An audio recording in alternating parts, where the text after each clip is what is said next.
Hello. তো প্রথমেই জানাই সবাইকে অনেক অনেক অনেক অনেক ধন্যবাদ। তার কারণ আমার ইউটিউব চ্যানেলটা এখনো পর্যন্ত 1 মাস হয়নি। আর লাস্ট আমি একটা ভিডিও পোস্ট করেছিলাম স্কিনি ভিডিওসের ওপরে। তো ওটাতে আমার ভিউজ এসছে 15K, মানে যেটা আমার ধারণারও বাইরে।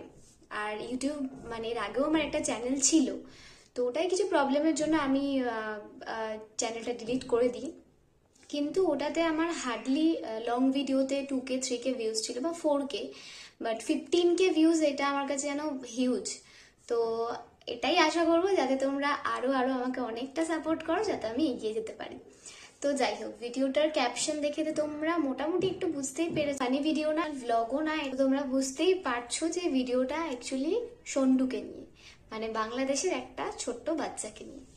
যাই হোক, তো আমি কিছুদিন ধরে মানে যেহেতু সন্টুকে মানে আমার ফেসবুক খোলার পর যদি কোনো বাচ্চাকে আমি ফেসবুকে ফলো করে থাকি সেটা হচ্ছে ফার্স্ট সন্টু।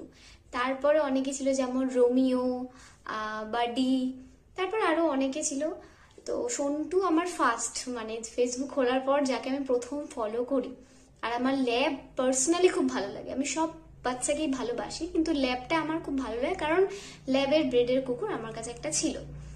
তো যাই হোক, প্রথমে একটা ছোট্ট ঘটনা আমি শোনাচ্ছি। যাদের বাড়িতে ছোট বাচ্চা আছে তো আমি তাদেরকে রিকোয়েস্ট করব যাতে তারা এই ভিডিওটা এন্ড অবধি অ্যাকচুয়ালি দেখে। তো ভিডিওটা বেশি বড় না, হার্ডলি 4-5 মিনিটেরই হবে। যাই হোক, বেশি কথা না বাড়িয়ে আমি বলি, আমার বাড়িতে একটা বাচ্চা ছিল যাকে আমরা 1.5 বছরে অ্যাডপ্ট করেছিলাম, মানে অনেকটা বড়। আর ল্যাব তো তোমরা জানোই 1 বছর হলেই অনেকটা বড় হয়ে যায়, তো ওদের এজটা ঠিক বোঝা যায় না। তো ও আমাদের বাড়িতে 4 বছর ছিল। যেহেতু মানে অ্যাডপ্ট করার কারণ ওর একটা বাচ্চা অলরেডি অন্য একজনের বাড়িতে ছিল, তো দুটো ক্যারি করা সম্ভব না বলে আমাদেরকে যে মাটা তাকে দিয়ে দিয়েছিল।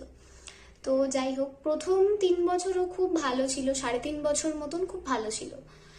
কিন্তু লাস্ট আমি জানি না সন্টুর কি কি সিমটমস ছিল, ওর যেই ফিভারটা হয়েছিল তার আগে আমাদের বাচ্চাটা যেমন আগে ওর হঠাৎ করেই মানে পায়ে ব্যথা, মানে কোথাও পড়ে যায়নি, কোথাও ওর লাগুন ছাড়াই হঠাৎ করে দেখতাম যে ওর হাঁটতে প্রবলেম হচ্ছে, মানে এমনি।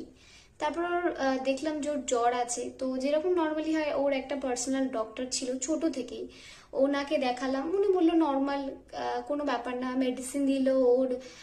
হঠাৎ করে তারপরে ওর খাওয়া বন্ধ হয়ে গেল, মানে কিছু খেতে চাইতো না, যে এত খাবার প্রেমী ছিল। আর ল্যাব তোমরা জানবেই, মানে যদি কেউ ল্যাব রাখো তাহলে হয়তো জানবে ওরা খেতে ভীষণ ভালোবাসে। তো হঠাৎ করেই দেখলো যে ও খাওয়া দাওয়া বন্ধ করে দিয়েছে, খাচ্ছে না কিছুই।